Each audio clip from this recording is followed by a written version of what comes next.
Good morning, everyone. Great to see so many familiar faces in the retail media ecosystem. And it obviously wouldn't be a retail media panel, as I just joked to my fellow panelists, if we didn't have a commercial break first, which obviously we just had from Tesco. So I am delighted today to be joined by an amazing panel. The titans of the retail media industry, I think I heard somebody else call it earlier. So on my going left to right, I have Tash Whitney, who heads up Tesco Media in Dunnhumby. I have Ollie Shayer, that runs both Boots Marketing Media and also Boots Media Group.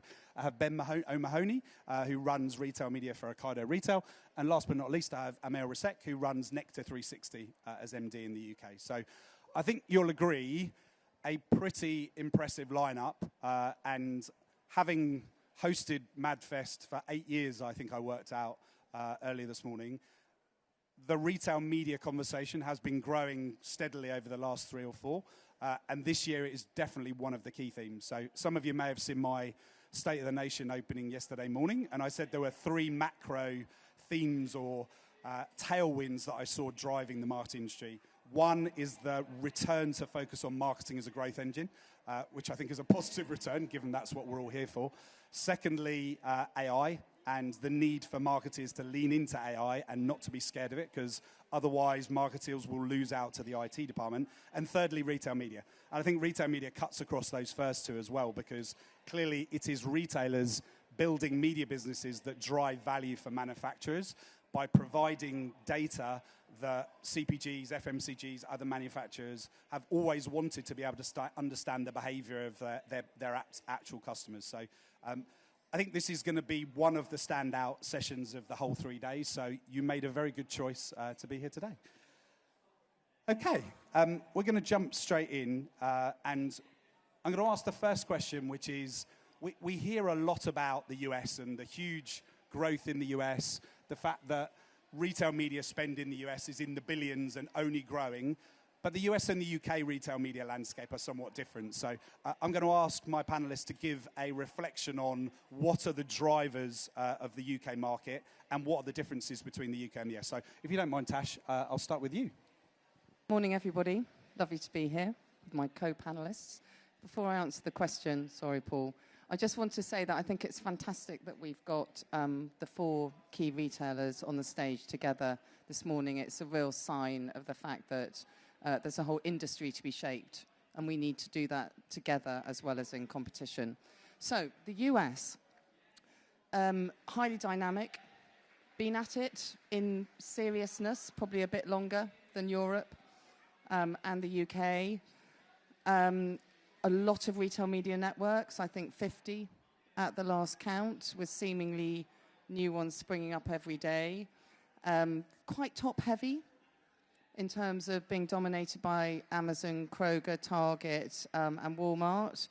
A lot of customers, which probably equates for some of those multi-billion figures that we hear about all the time. I think what's different, one of the major things that's different is that I think in the US they've mainly focused on digital and off-site historically, and in the UK we obviously have a lot of customers who shop in our stores.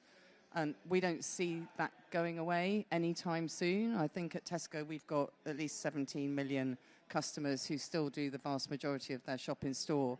And so developing a really good connected store media proposition is critical in the UK. And I think one of my team who was in Cannes the week before last said that actually a lot of the American retailers are now looking to the UK to understand how to leverage the store network. So I think they are further advanced, but it's easy to say that because only in certain areas. I think the UK have a slightly different shopper, and we need to cater for the shopper. Thank you, Tash. Amir, is that a similar theme that you see around the store versus digital kind of offsite? Yeah. Morning, everyone. Thank you to Tash and Tesco's for funding today.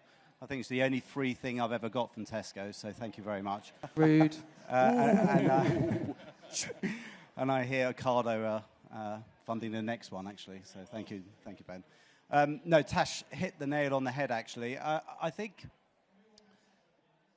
you looking at the US is useful on a few different levels. The US benefits from relative scale, and that is useful for us to get inspiration and test ideas. But it's unhelpful, on the other hand, because we all obsess on the size of the US market from a retail media perspective. And I think we risk the unintended consequence of chasing the pounds as opposed to really thinking through what makes retail media tick for a customer, and very importantly, also for clients and what their expectations are. And I know we're going to get onto that a little bit later, but Tash is right. Over the last 10 plus years, both the US and UK have been building out their retail media capability. It used to be called something called shopper marketing, and now it's got a new fancy name called retail media.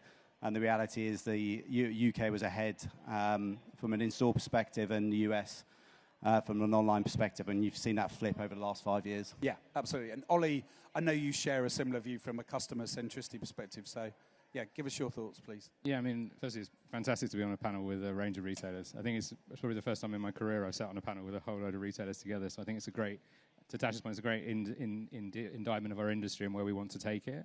I was in the US last week with US retailers, and I think, similarly also at Cannes, I think what you see is, to everything everyone said, huge scale. So our equivalents in the US, 120 million loyalty card customers, 9,000 stores, huge scale. And what that does bring is the ability to very quickly activate audiences. But what it doesn't bring, therefore, is it's an ease to do that. But what I think has been really the kind of testament of the UK business is consumer insight-driven customer engagement. So, 80% of customers still shopping in a store environment. That's where the majority of deals happen, and that's where the majority of focus should be. So therefore, I think the US does have a very digital-centric focus driven by the data they have and the ease with which that can be activated. But actually, the real value comes from how you can activate an integrated campaign, because the reality is the customer has multiple touch points that they're going to sit against. So I hope that the growth in the UK will be kind of shown by that kind of integrated approach versus a very sort of digital versus in-store. And I guess from also the conversation I had last week, it's becoming an increasing focus for them because they want to know what are we doing in the UK, what's happening, and how can we replicate that. Great points. And I think what I'm hearing is that UK Europe is much more thinking about the omni-channel experience, and the store part has always been way more important. And that almost helps the digital and store part to come together a bit more seamlessly than maybe in the US, where it has been heavily digital driven. So, Ben, what are the key drivers of growth, do you think, in UK retail media spend? Yeah, so lovely to see you all here today. In terms of growth, for me, the learnings of what we're getting from the US and the model that they're setting up with this true omni-channel activation, it feels like a bit of a buzzword, but when you think about the power that holds in being able to connect with customers across so many different media formats and to show the actual engagement from those customers when it's done in the right way, I think it's also fascinating the self-serve model that they are driving in a big way at the moment. I think scale helps in that, because if you think about their network of customers in the hundreds of millions, like Walmart's customer base is almost like 3 times the size of the UK population.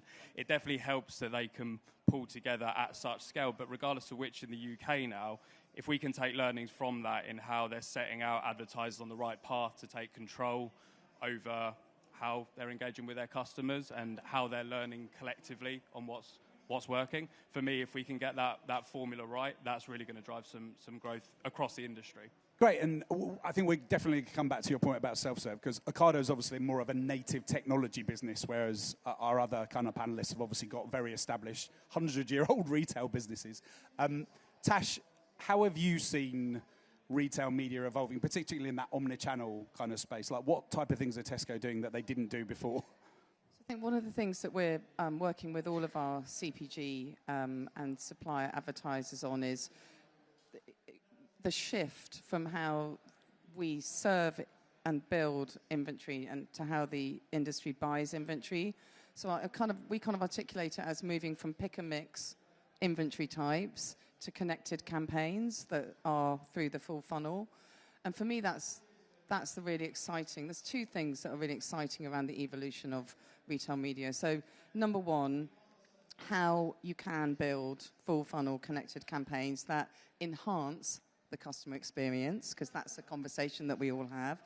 Enhance the customer experience, drive retail and brand growth, and then third, deliver revenue into the media business. So I find that really exciting, and starting to work on how we bring that to life for our CPGs. So then I think the notion of creativity is something that is perhaps forgotten or not thought about in a retail media context.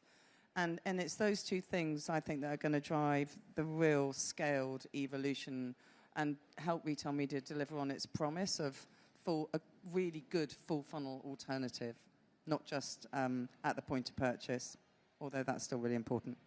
Brilliant. And the point about promise, I guess, and the promise of the session is that we'll have a truthful conversation about what's really happening in retail media. I think often we just get lots of stats thrown around and it's difficult to get to the core of what's happening. But I think you're already beginning to see some consistent threads from what the panelists are saying. Ollie, a lot of the time, what we see from our business when we consult in UK versus US is there's been a lot of over-promising in the US. And there's lots of retailers that were promised hundreds of millions of dollars from retail media revenue that hasn't materialized. Is that a problem in the UK, or is it a different landscape? No, I think the key thing for me, last year I spoke about retail media taking it from hype to reality, right? And I think this year's very, very much like that. It's felt like it's about how do we grow the business in the right way going forward. And I think for me, the key factor has always been about trust. How do you build measurement that builds trust? That means that you can, that we are going to ensure that for the investment that you make, the returns that you get. And I think the US has been, we touched on it earlier, the scale of the market is so large. And we all know from a digital attribution perspective, it's not always easy. And I think what I've seen in the UK is that because we've become very customer-centric, we've really focused on, what is the customer doing in the store and online. Being able to put that measurement together, we've done it a lot for Boots, has really allowed us to understand effectively what is the return you're going to get. But more importantly now, and we're doing it more and more, is building more omni-channel measurement. So actually really thinking about, originally it was about how do you show return. Now we're thinking about what's the cycle of return that you should be seeing? What's the purchase cycle of the product? How does that affect it? How's it affecting new to the brand? How's it affecting the way in which customers might shop online versus offline? So I think what I've seen and what I saw last week as well is I think we're becoming more finessed in the UK and what we can offer from a measurement perspective. And I think if we stay there, and I'll use the dreaded word standardization, and we commit together as a group, which I'm sure we will, to having really clear standards around measurement, I think that will be a big step forward for us as the UK market. Thank you. And Amir, Nectar 360 is growing fast. You're adding kind of different capabilities, partnerships, talent. How do you create the right balance with revenue growth and customer experience? Yeah, I think it probably goes back to the point I made up front. We obsess with... Oh, sorry, let me take a step back, just reverse a little bit. Retail media really works. So the hype is valid, and we see that through feedback from our clients. I think how you keep a bit of a lid on that and how you keep your feet on the ground is what I talked to earlier on. We really obsess about doing the right thing for the customer. Everything we do starts with the customer in mind throughout as we optimize, and then we take the learnings from every campaign and take it into the next. Some of the changes we've made over time as we've scaled, so we think really deeply about our retail media capabilities being additive to the customer experience. We want to be additive to the customer experience. We don't want to drive more friction into the journey. And something we've done over time is deep testing before we go live on stuff. We go out actively through our Nectar panel to ask customers about what they think about these placements. And actually, we've made the brutal decision over time to switch off placements where engagement's not there. And that means you've got real control on the outcomes, which have to be focused on the customer, and brilliant returns as a consequence of that for advertisers. And therefore, we are seeing the growth because we're trying to do the right thing. And I know that's the same case for everyone on the panel. I really like that idea of being additive to the customer experience. Ben, how do you guys think about that? I mean, with your business being much more of a tech kind of foundations, how does that come to bear? Yeah, so I think what's actually unique about Ocado Retail being part of Ocado Group and the tech side of the business is that we talk about sitting within the same building. So we are working directly with our marketing team And what we're trying to do, now we're not there yet, but we are definitely making strides in being able to pull together a consistent customer comms plan. And when you think, and I talk about the additive bit, is that when you think about what the marketing team are trying to do, they're trying to bring customers into the business, but then they're also trying to retain them. What our suppliers are looking to do is to get them to come back in and purchase their products. Now, those are two of the same thing, right? So what we're looking to do is build consistency in how we approach things across SFM and then across the marketing. And that is everything from the actual creative and what goes out to the customers through to the underlying technology, sharing consistent technology from both sides of the business. But then I guess the question around how we engage for the tech side of things is that's what makes our business model unique, is that it's the online only, it's the delivery of how the products actually make their way to the customer. And what we're trying to do is also speak to that as well in building out the right propositions that basically a supplier can come to us and really trust in. We're delivering to the customer the right value proposition from both the media side and from the delivery side. And Ollie, how is AdTech? I mean, there's a lot of AdTech companies at every conference, MadFest, Cannes, wherever you go, Shop Talk. How is AdTech changing the ability to deliver what people are talking about here, revenue and customer experience optimization?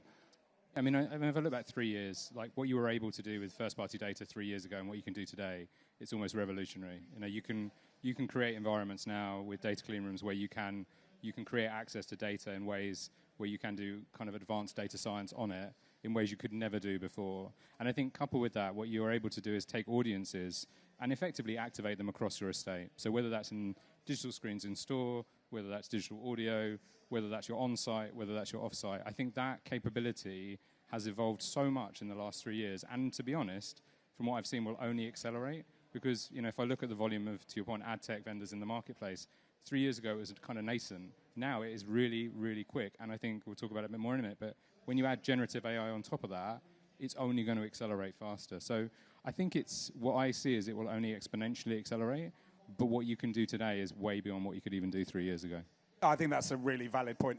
And I think the other thing that I think is quite interesting is there are lots of businesses that turned their proposition to retail media, and now you're seeing a lot of retail media kind of native ad tech businesses coming to light.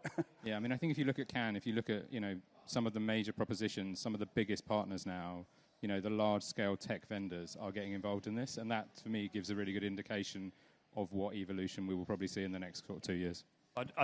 On that point, I think what's really interesting also is that talking around the ad tech vendors is what they've really woken up to, I think, in a big way is the data and the actual power of what it can deliver. So if they can design propositions to speak to that in the best way possible, then it puts them forward in a way that they would never been able to before. And I think that is what is unique about retail media at this.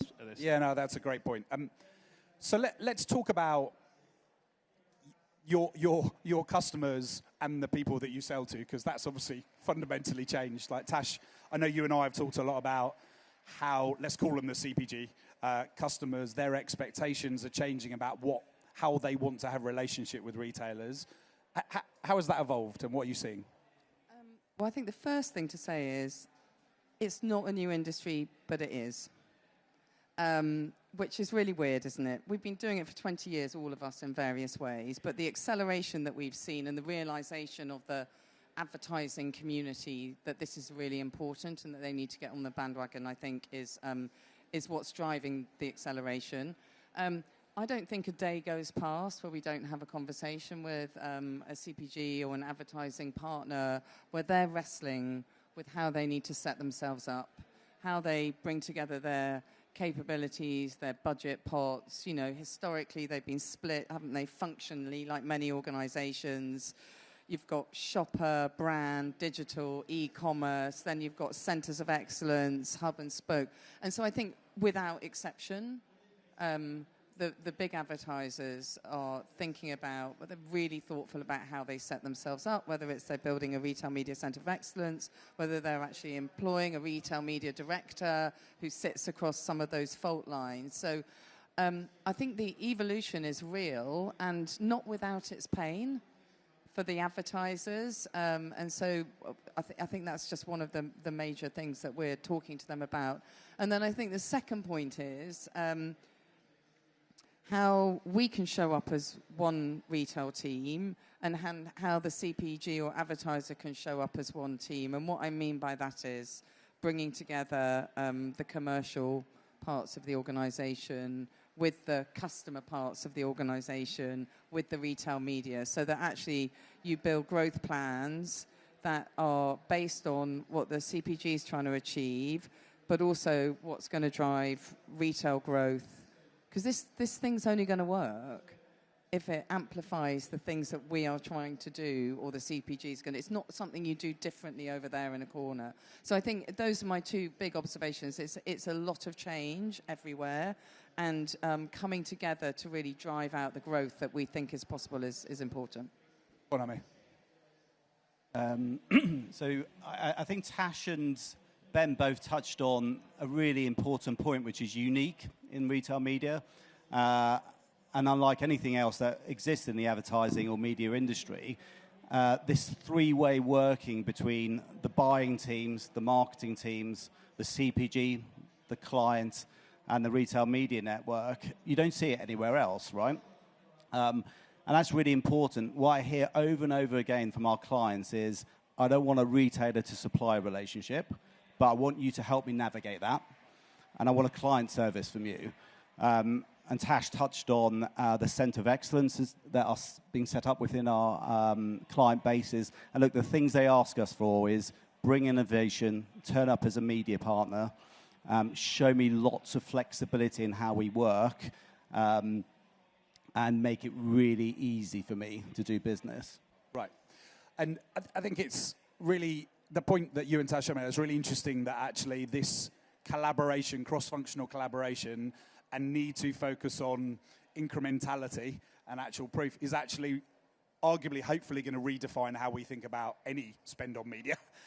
Because if you think about, a lot of spend has gone into media owners where you know very little other than the audience.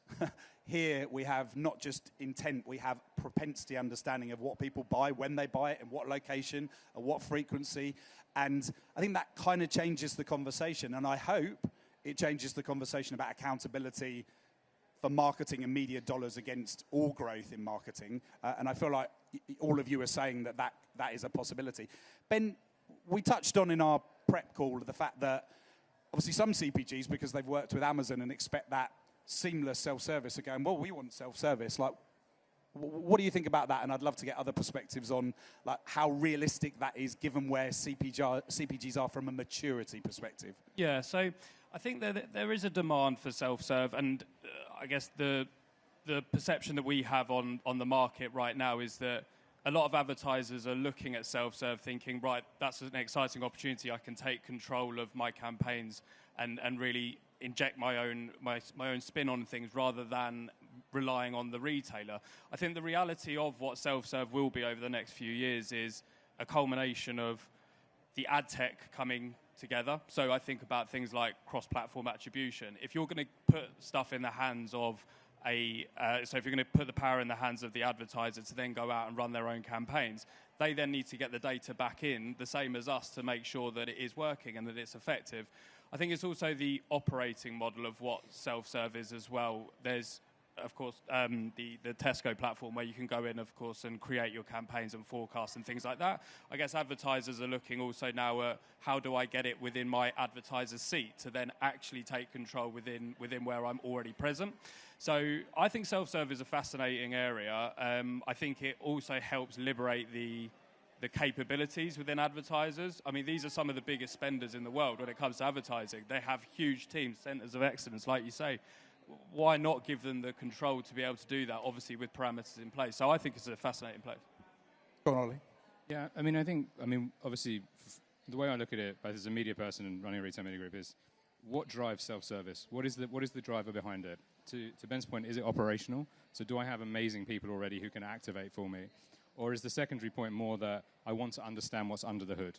So do I really want to see behind the curtain and understand what's actually going on? And so I think for mine, it's really understanding that. And we have that conversation with our partners to say, what is it you want to see? Is it more depth of reporting, more understanding of effectiveness? Or is that actually that you have the kind of team and the operational balance to enable that already. And I think that's the bit that's quite critical, because I think what we have found is some people have asked for self-service, but the reality is utilizing it is quite different, because actually there is certain parts of data that cannot be shared for safety.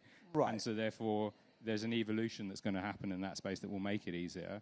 But I think really getting to the number of why is it important? Why are you asking for it? I think that's a really good insight, because I think most CPGs would accept that they're on a journey in building out their capability and joining things up, and the reality of self-service, just going and running a platform. I mean, agencies have done it for years, and they have to train people very in a detailed way to be able to do that. Tash, like shifting a little bit on the operating model, you talked about the gaps, or I think you called it the fault lines between trade, sales, performance, e-commerce, media. There's lots of different silos. Like, how are you seeing that operating model change on the CPG side, and how is it forcing you to behave differently to service that? I kind of I touched on it a little bit. And so what we're seeing with our big CPG partners is how do you make retail media part of the outcomes that you're driving to as a business in your marketing? So what are your big outcomes and objectives that you're striving for? And then if you combine that with what are your plans within the retailer, so your buy, move, grow, or whatever version of that you have, your category strategy, your MPD and your big bets, and you try and map that out over the course of a year to an aligned growth plan, then it is less about, the budget sits here or the budget sits here, although there is still a lot of that.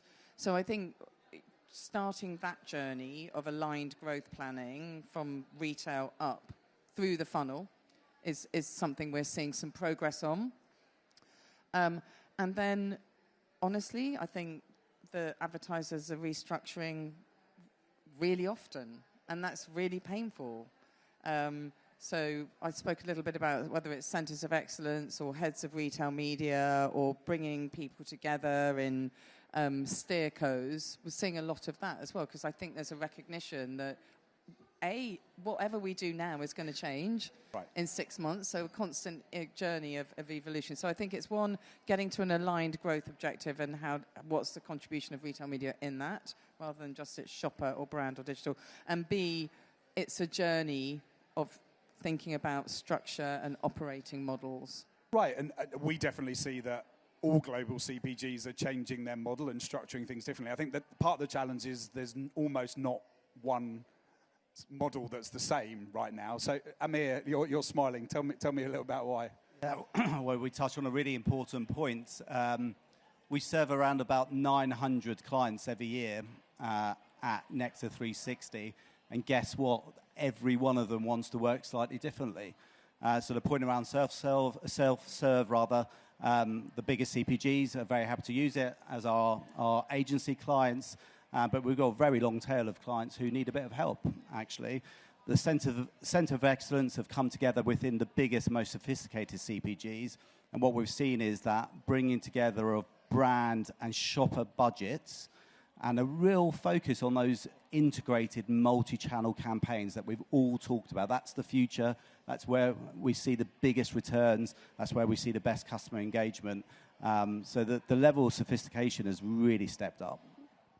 And I've heard all of you today and on other stages talk about the fact that the data, the customer data here, can as much drive decisions in the upper funnel as it can in the bottom. Yet, as usual, the industry tends to kind of go, well, data's going to drive like people that are purchasing tomorrow. So tell us a bit about how you're evolving your narrative so that, I guess, retail media doesn't fall into the same trap that digital marketing did per se. Maybe, Ollie, you take that first. Yeah, I mean, I think ultimately what does data give you? Data gives you great insight. Insights generate fantastic campaigns. And I think what we've got now is probably the greatest richness of understanding of customers that we've ever had, to really understand what do they buy, when, what is their behavior that links to that. And I think from my side, I think the critical factor is then how do you then utilize that? So for me, if you have great insight, you can generate great campaigns. It's regardless of where it sits in the funnel. And I think retail media, I talk about it, eventually will just become media. It effectively is a way into which we can access data in a really smart way, connect it effectively to any channel you want. But I think to your point, Paul, we have to really look carefully at what the objectives of the campaign are. If you're going to run upper funnel,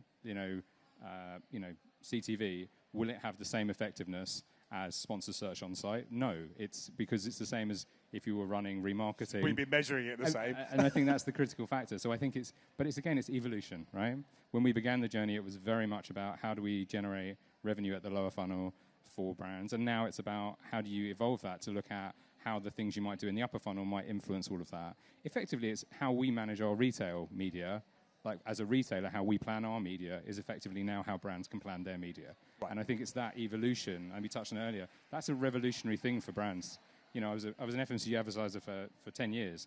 You know, the ability to understand effectiveness, that was disconnected. Now it's connected, and so that is a real change that's going to happen. Interesting. Okay, unfortunately, we've only got a few minutes left. We could probably talk for the rest of the afternoon. I think it would be remiss not to touch on AI, particularly given the ability potentially to personalize either retail or kind of the advertising versus the kind of general on-site experience. Ben, I mean, you're a tech business. Tell me about how AI features in Ocado's strategy.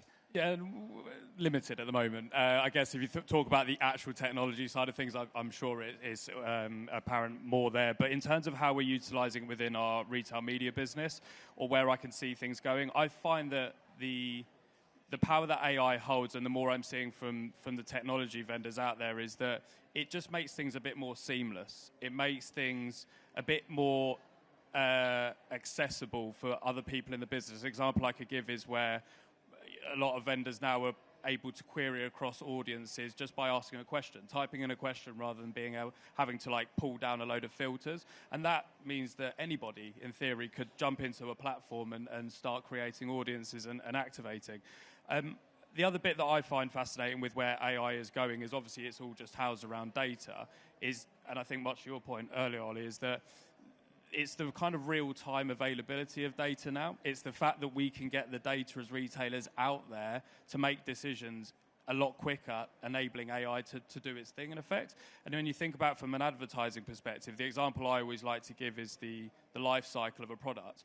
Why would you really want to be advertised a product that you've just bought when the life cycle of it isn't for another 7 days?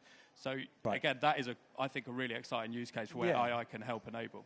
And another thing that I think about is retail commerce is complicated. The number of SKUs, the number of categories has an intensity that if you want to measure all of that and get everything personalized, that feels like it's going to be quite challenging without AI.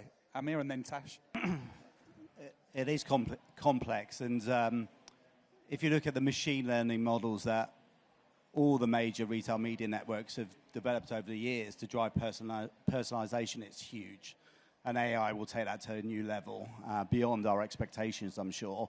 The other two use cases I think are really interesting is creative generation, as Tash touched on earlier on, particularly useful for some of the smaller brands out there. The rapid testing of creative in the retail media environment is huge. And the one that really interests me is predictive performance before, during, campaigns. We all do levels of optimization, but how candid are we on what the opportunity could be? Magical in-flight data. In-flight data, yeah. Tash? I mean, I don't want to repeat. Really valid. I think audience building, so we've been using machine learning to build those audiences along with the data science for a while. I think the next frontier of the journey is going to be in the creative development and execution and measurement of that. So I don't think as an industry we're quite there yet on that. But if we are going to be, as I say, delivering on the promise of incredibly personal, relevant advertising, not just for different CPGs on different SKUs, but for different customers, AI is going to be what fuels that at scale. Brilliant. And it feels like, as you opened, Tash, that actually retail media is a wonderful petri dish for a lot of innovation within the entire industry, whether it's different ways of measuring and proving impact, whether it's automating the things that actually are heavy lift that actually allow people to focus more on the strategic part, or joining things up. Media and creative have always been pretty disconnected as long as I've worked in the industry. if we could change that and personalize the right message at the right time to the right person, which I think is the promise of the industry that we live in, yet we have lots of technology that hasn't delivered that. That could be an interesting space for us. So unfortunately, we're running out of time, but I'd love to get a final kind of comment or piece of advice from each of you about what you'd say to the audience to take away from today. So I'm going to start and go left to right. 3. 3, okay. Number all right. 1. I only said 1, but you can have 3. You are the sponsor. Build growth plans, and I never obey anybody. Build growth plans that are delivering integrated activities. Be really clear on what you're doing it for and how you're going to measure it. Think about creativity. This isn't just about wobblers in a store. It's bigger than that. And always, always remember the customer and build retail media experiences that are immersive and, I think you said it, additive. I mean, I think for me, the key things are, it's probably never been a more exciting time to be in the industry than now, right? It's hugely exciting. I mean, look at what we've talked about today. I think the second thing I'd say is I think we have to be aware there is no blueprint for this industry. There is nothing we are building it as we go. And I think the thing I would ask is that for our partners and for people who work with us, come and work with us. Help us understand what the shape of the industry should look like for the future. And I think that's what really, really excites me. I'll probably build on Tash's around creativity. The end product, the thing that the customer sees is an ad, and I think that sometimes gets forgotten about.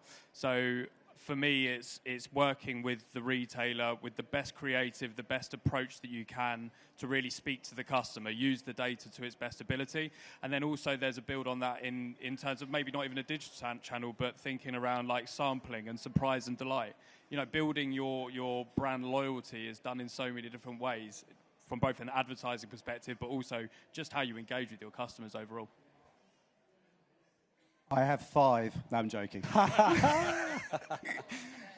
Damn it, no. I can see them looking at me going, there's not time for 5. Yeah, I can see the guys on this side here. So look, there's so many players in the retail media ecosystem, and we all have to work really hard to make sure the consideration that's given to retail media is additive to the customer experience. How do we work together to connect customers with their favorite brands? And it's a huge and vast ecosystem. Everyone plays a particular role, but ultimately, if we lose sight of the customer, there's no future for this, really. Brilliant. Nice place to leave it, Amir. So hopefully you have heard a lot of insight and candor from this group. I think the wonderful thing, as everybody said, is actually getting all the retailers on the panel, and there were many more in the room with Isbar last week talking about standardization, means that all boats will rise. There is so much opportunity in this space, and I think we deliberately almost like showed the difference with the US. Not to say the US isn't doing phenomenal things, but I think the UK is starting with the customer, is thinking about omnichannel, is thinking about measurement, and is thinking about building a sustainable ecosystem. And I know that each one of the people on the stage here agree that that's important, because we don't want to have these e-marketing slides that do that and then do that.